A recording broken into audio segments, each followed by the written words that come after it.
आप देख रहे हैं एक लव एजुकेशन सेंटर। मैं हूं केवल आपके सामने और इस खास एपिसोड में आपका हार्दिक स्वागत एवं अभिनंदन है। तो आज का हमारा खास एपिसोड इसलिए है कि जो हमारी टीम ने यह निर्णय लिया है कि जो RWA पब्लिकेशन की जो किताबें आती हैं उस किताब को हम पूरी तरह से हल करने की कोशिश कर रहे हैं और उसी कड़ी में हम 7वें प्रश्न तक पहुंच चुके हैं। यानी जैसे ही आप RWA की किताब खोलेंगे तो उसमें RWA की जो किताबें आती है उस किताब से हम 7वें प्रश्न को आज हल करेंगे और 6 प्रश्नों को हम पिछले एपिसोड में हल कर चुके हैं। यानी इस प्रश्न को अगर आपको देखना होगा तो RWA की पब्लिकेशन की जो मैथ की किताबें आती है SSC GD की, उसमें आप इस प्रश्न को देख सकते हैं। या अगर आपके पास किताब नहीं है तो आप RWA का एक ऐप डाउनलोड करेंगे और उसमें बुक का ऑप्शन जो है उस पर क्लिक करेंगे तो उसमें जैसे ही आप PDF डाउनलोड करेंगे तो मैथ का जो PDF मिलेगा बुक का, उसमें आपको यह प्रश्न 7 नंबर यानी LCM और HCF जो चैप्टर है उस चैप्टर का 7वां प्रश्न आपके सामने यह है। और RWA की किताब से हम इस प्रश्न को लाते हैं तो RWA हम यहाँ पर लिख भी दिए हैं। यानी चलिए इस एपिसोड का शुरुआत करते हैं और हमारे सामने जो यह प्रश्न है यह प्रश्न 7 नंबर का है और यह RWA के LCM और HCF चैप्टर से है। तो चलिए इस प्रश्न को हल करते हैं। तो हमारे सामने जो प्रश्न है 7 नंबर, यह कह रहा है कि 432, 648 और 576 का HCF और LCM ज्ञात कीजिए। तो हमें जो यह प्रश्न है यह प्रश्न RWA का कहना है कि यह SSC GD 2023 के परीक्षाओं में यह प्रश्न पूछा जा चुका है। तो चलिए इस प्रश्न को हल करते हैं और यह प्रश्न में सबसे पहले हमें HCF निकालते हैं। तो आइए HCF निकालते हैं 432, 648 और 576 का। तो हम एक एक पॉइंट की चर्चा करेंगे क्योंकि यह परीक्षा SSC GD की होने जा रही है और उसमें हमारे सभी साथी 10th पास के मतलब जो विद्यार्थी होंगे वो शामिल होंगे। तो हम एक एक पॉइंट की जब चर्चाएं करेंगे तो आपका हर कंसेप्ट क्लियर होगा। तो आइए हम एक एक पॉइंट की चर्चा करते हैं। तो सबसे पहले 432, 648 और 576 का जब HCF निकालना हो तो हम सामान्य तौर पर निकालेंगे। तो जैसे हम यहाँ पर 432 लिख दिए, 432 में अगर 2 से करते हैं तो हमारे सामने होगा 216, फिर 2 से तो 108, फिर 2 से करते हैं तो हमारे सामने 54, फिर 2 से करेंगे तो हमारे सामने होगा 27, फिर 3 से तो 3 और फिर 3 से करेंगे तो हमारे सामने 1 होना 9 यहाँ पर, फिर यहाँ पर 3, फिर 3 से तो यहाँ पर 1 हो जाएगा। और फिर हम करेंगे 6 से 48 का, यानी गुणनखंड विधि से हम कर रहे हैं। तो 6 से 48 का जब करेंगे तो 324, फिर हम 2 से करेंगे यानी हमारे सामने जो होगा 162, यानी 150 दुनी के 300 और 12 दुनी के 24, इस तरह से हो गया। फिर 2 से करेंगे तो हमारे सामने 81 होगा, फिर 3 से करेंगे तो 27 होगा, फिर 3 से करेंगे तो 9, फिर 3 से करेंगे तो हमारे सामने होगा 3 और फिर 3 यानी 1। अब हम करेंगे 576 का। तो 576 का जैसे ही हम 576 तो यहाँ पर हो जाएगा 200, यहाँ पर हो जाएगा 8, यानी 288, यानी 8 दूनी का 16 और 1 बचा 2, 8 दूनी का 16, 1 17, 2 दूनी का 4, 1 5। तो इस तरह से 288, यहाँ पर तो 144। इस तरह से हम कर रहे हैं क्योंकि हमें जब LCM निकालना होगा तो यह विधि जब लगाएंगे तो LCM हमें आसानी से मिल जाएगा। तो इस तरह से हम करेंगे तो LCM जैसे ही हम यहाँ पर तो 72, फिर 2 से करेंगे तो 36, फिर 2 से करेंगे तो हमारे सामने 18 होगा, फिर 2 से तो यहाँ पर 9 होगा, फिर 3 से करेंगे तो 3 होगा, फिर 3 से तो 1। तो इस तरह से जब HCF निकालना होता है हमें कॉमन खोजना है, यानी इन तीनों में 432, 648 और 576 में जितने भी अंक कॉमन है हम उनको लेंगे। तो हमारे सामने 2, 3 कॉमन है, यानी सबसे कम 3 बार 576 के हम गुणनखंड किए हैं तो हमारे सामने आया है, यानी हम 2, 3 ले लेंगे। इसके बाद सबसे कम 2 किसमें आया है तो हमारे सामने आया है 4 से 6 से 48 में। तो इस तरह से हमारा जो उत्तर होगा 3 गुणे 3 या 2 गुणे 2 गुणे 2 और गुणे 3 गुणे 3। तो HCF जो होगा हमारे सामने HCF होगा 4 दूनी का 2 दूनी का 4, 4 दूनी का 8 और 3 का 24, 2 दूनी का 4, 4 दूनी 8 और 8 नवा मतलब 72 हो जाएगा। इस तरह से हमारा जो HCF होगा वो होगा 72, क्योंकि 72 जैसे ही हम HCF जब निकालते हैं तो HCF हमें कहता है कि मतलब जो सबसे सब में कॉमन हो।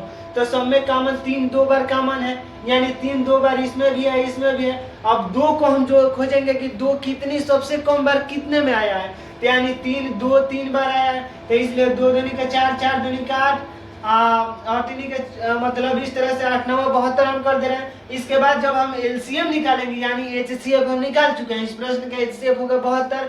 जब एलसीएम निकालेंगे तो एलसीएम हमारे सामने होगा एलसीएम यानी 432, इसके बाद है 648, इसके बाद है 576। हम इस तरह से निकाले हैं इस विधि से क्योंकि हमें एलसीएम निकालने में आसानी होगा, क्योंकि एचसीएफ और एलसीएम जब दोनों पूछता है तो हम इस विधि से निकालेंगे तो हमें इसमें आसानी मिलेगी। तो हम 2 से जैसे ही करेंगे तो यहाँ पर देखिए 216 लिख सकते हैं, यहाँ पर 324 लिख सकते हैं, फिर हम लिख सकते हैं 288, यानी हम इस पहले वाले को लिख सकते हैं। फिर हम 2 से करेंगे तो यहाँ पर 108, फिर यहाँ पर 324 के बाद 162 किए हैं तो 162, फिर 144, तो फिर हम 2 से करेंगे यहाँ पर 54 होगा, फिर हो जाएगा हमारे सामने 81, फिर हो जाएगा 72, फिर 2 से करेंगे तो हो जाएगा 27, फिर 81 ही रहेगा यहाँ पर 36, फिर यहाँ पर हम 2 से करेंगे तो हमारे सामने 27 होगा 81 और यहाँ पर होगा 18, और यहाँ से फिर 2 से करेंगे तो 27, यहाँ पर 81, फिर 9, फिर हम 3 से करेंगे तो हमारे सामने 9 होगा, यहाँ पर 27, फिर 3 हो जाएगा,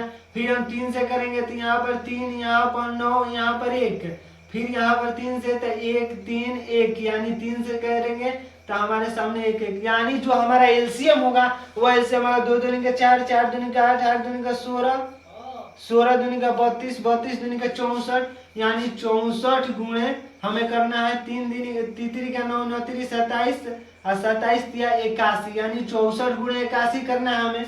यानी हमारे सामने जो 4 दिन यानी 3 से जैसे हम यहाँ पर फिर एक बार हम बता रहे हैं जब हमें एलसीएम निकालना होता है, जब सबसे पहले 2 से किया यानी 432 का था 216, 324 288, इसके बाद 108 162 144, इस तरह से फिर 2 से किए तो 108 का आधा होता है 54, फिर 81, फिर 72, फिर यहाँ पर 27, तो इस तरह से किए तो हमारे सामने होगा 1 मतलब 4 से 1 में 4 से गुणा करेंगे तो 4 6 हो जाएगा, फिर और 4 का 32 हो गया, तो फिर हमें 3 बचा, तो और 6 का 48 और 3 51, यानी जो हमारा उत्तर होगा वो होगा 4 8 51 से 84। इस तरह से हमारा जो उत्तर होगा एलसीएम होगा वो होगा 51 से 84। तो 7वें नंबर प्रश्न का हम एलसीएम और एचसीएफ दोनों निकाल चुके हैं। एचसीएफ होगा 72 और एलसीएम होगा 51 से 84। तो इस तरह से 7वें प्रश्न को हम हल कर चुके हैं। और बारी है 8वें प्रश्न की। तो चलिए 7वें प्रश्न को हम हल कर चुके हैं। 7वें प्रश्न में एचसीएफ 72 और एलसीएम 51 से 84। इसके बाद 8वें प्रश्न को हल करते हैं और 8वां प्रश्न है, तो अब हमारे सामने जो यह प्रश्न है यह प्रश्न 8 नंबर है, यानी अब हम 7वें प्रश्न को हल कर चुके हैं और बारी है 8वें प्रश्न की। तो 8वां जो प्रश्न है यह प्रश्न कह रहा है कि दो संख्याओं का एचसीएफ 6 है और उनका एलसीएम 25 30 और 80 है। यदि एक संख्या 42 18 है तो दूसरी संख्या क्या होगी। यानी हमें दूसरी संख्या बताना है। एक संख्या दिया है और एलसीएम और एचसीएफ भी दिया है, तो दूसरी संख्याओं को हम आसानी से ज्ञात कर सकते हैं, क्योंकि हमारे पास जो सूत्र है, यानी सूत्र है जो मतलब दूसरी संख्या, हमारे पास जो सूत्र है कि पहली संख्या गुणे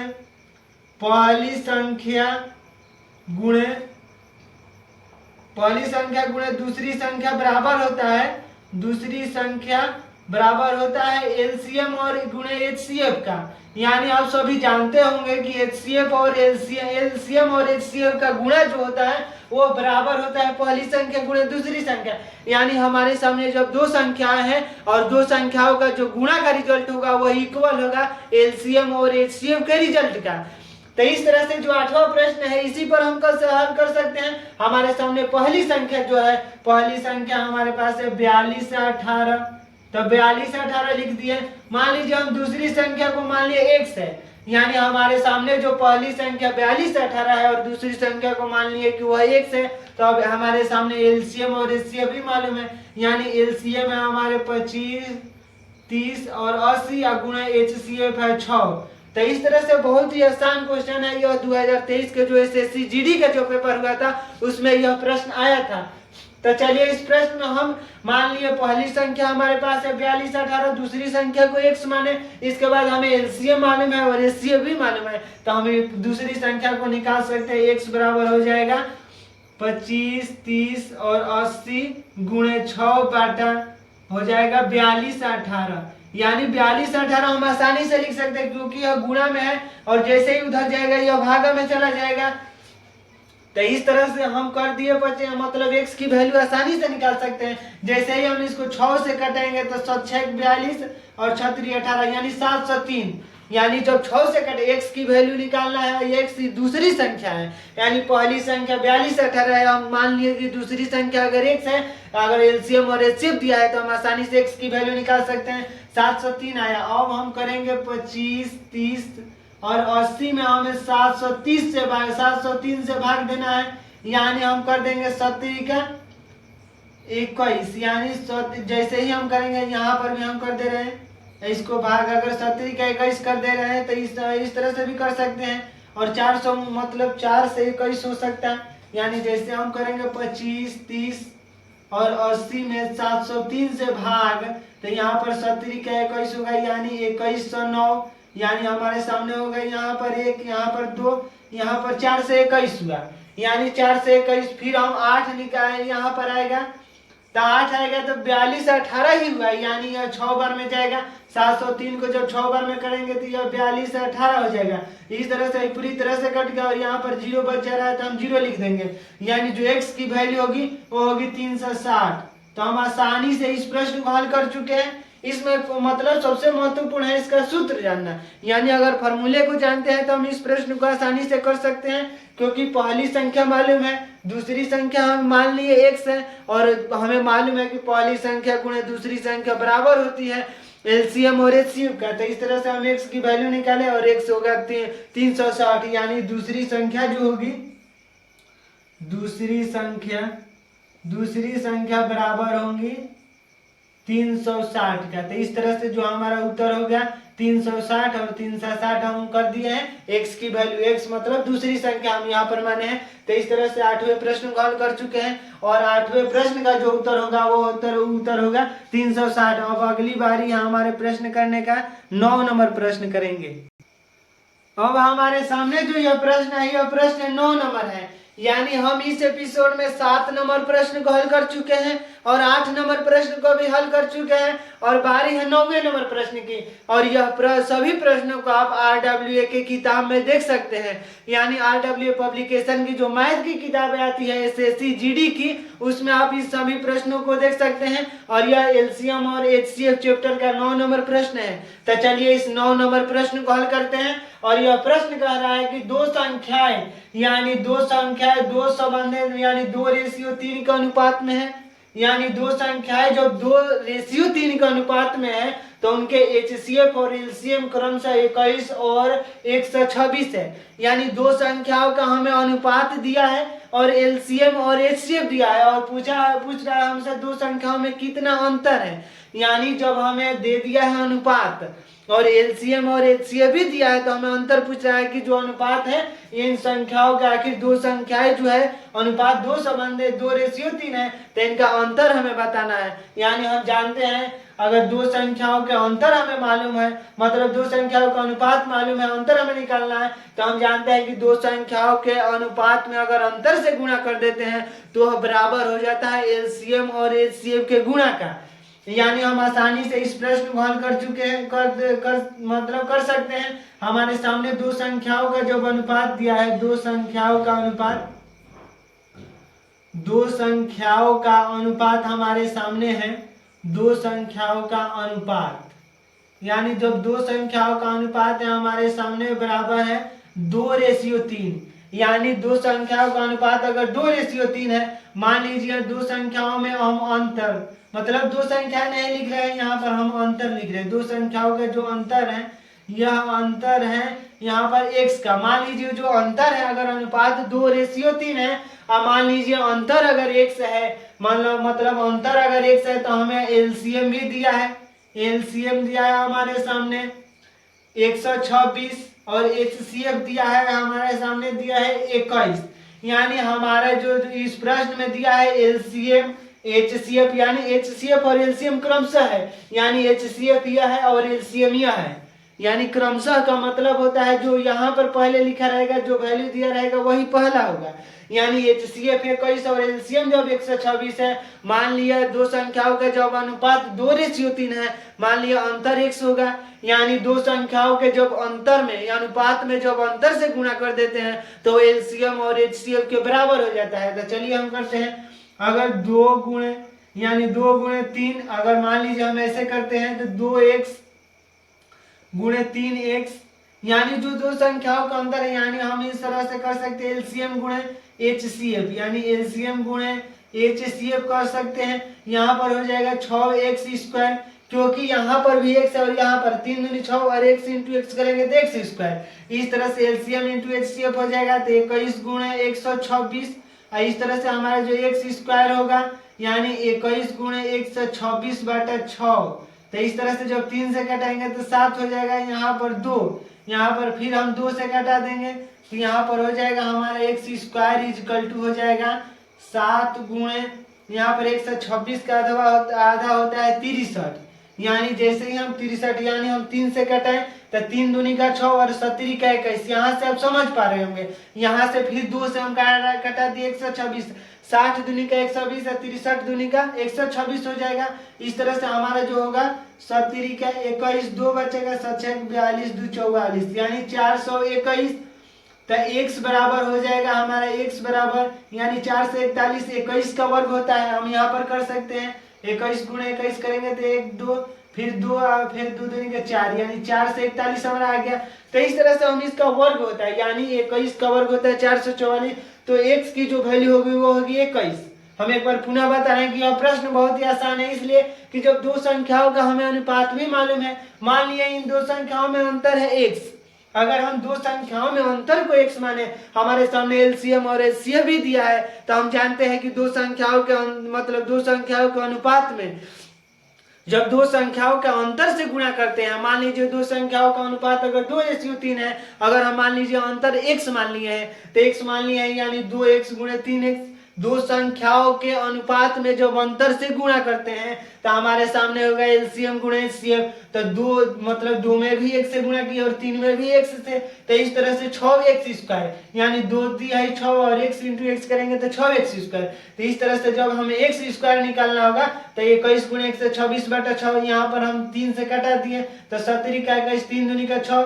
इस तरह से फिर 2 मतलब 126 में 2 से भाग दे दिए हैं तो यहाँ पर 63। तो x² बराबर 4 से 21 और x बराबर होगा 21 का। इस तरह से जो हमारा अंतर होगा यानी दो संख्याओं में जो अंतर होगा वो होगा 21। तो x की वैल्यू जो होगी 21 हम इस तरह से भी निकाल सकते हैं, या हम ऐसे भी कर सकते हैं। अगर 2x यानी 2x का मतलब होता है 42, 21 दूनी का 42 और 3x का मतलब होता है 21 यानी मतलब 63। इस तरह से हम यहाँ पर भी कर सकते हैं 21 दूनी 42 और 21 में जैसे ही 3 से करेंगे तो 3 दूनी का 6, मतलब 2x बराबर 42 है। वह संख्या मतलब पहली संख्या 42 और दूसरी संख्या 61 है। तो दो संख्याओं में अंतर जब निकालेंगे तो 61 में से 42 घटाएंगे तो हमारे सामने 21 ही तो बचेगा, यानी दो संख्याओं का अंतर होगा वो होगा 21। हम यहाँ से भी निकाल कर आपको दिखा दिए। मतलब इस प्रश्न को हल करने के लिए दो जो हम सबसे पहले महत्वपूर्ण है कि मतलब फॉर्मूला में यानी सूत्र को हम जाने कि हमें क्या करना है, प्रश्न क्या हमें मांग रहा है। तो जब दो संख्याओं का अनुपात अगर मालूम है 2:3, अगर मान लिया हम इसका दो संख्याओं में जो अंतर है, अगर मान लिया अंतर x है, हमारे सामने एलसीएम और एचसीएफ जब दिया हो तो हम जानते हैं कि दो संख्याओं के अनुपात में जब अंतर से गुणा कर देते हैं तो वह बराबर होता है एलसीएम और एचसीएफ का। तो इस तरह से 2x गुणे 3x बराबर हो जाएगा एलसीएम गुणे एचसीएफ। तो हम 2x गुणे 3x का मतलब होता है 6x²। तो इस तरह से x² का जो वैल्यू है 4 से 21, x का वैल्यू है 21, यानी दो संख्याओं में जो अंतर होगा वह 21 का होगा। यहाँ पर भी हम आपको दिखा दिया 2x बराबर यानी 2 गुणे 21 करेंगे तो 42 हो जाएगा, 3 गुणे 21 यानी एक मतलब यहाँ पर 63 हो जाएगा।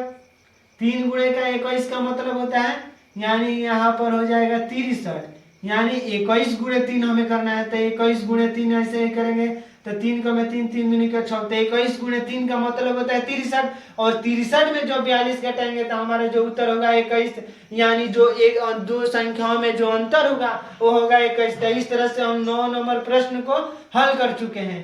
तो यह अनुपात दिया है, सबसे पहले अंतर मान लिए x है, अगर अंतर एलसीएम है से दो संख्याओं के अंतर से जब हम मतलब दो संख्याओं के अनुपात में जब अंतर से गुणा कर देते हैं तो एलसीएम और एचसीएफ के बराबर हो जाता है। तो x का वैल्यू जो 21 है, यानी यही अंतर है। तो दो संख्याओं में कितना का अंतर है, तो 21 का अंतर है। हम यहाँ पर भी दिखा सकते हैं 2x बराबर 42, 21 दूनी का 42, और 3x यानी 3 गुणे 21 यानी 63, और 63 में से जब 42 घटाएंगे तो हमारे सामने 21, यानी दो संख्याओं का अंतर 21। तो इस तरह से इस 9 नंबर प्रश्न को हल कर चुके हैं, और 9 नंबर प्रश्न का जो उत्तर होगा वो होगा 21। अब बारी है मतलब अगले हम प्रश्न की बातें करेंगे, और प्रश्न होगा 10 नंबर, यानी 9 नंबर प्रश्न को हम हल कर चुके हैं और बारी है 10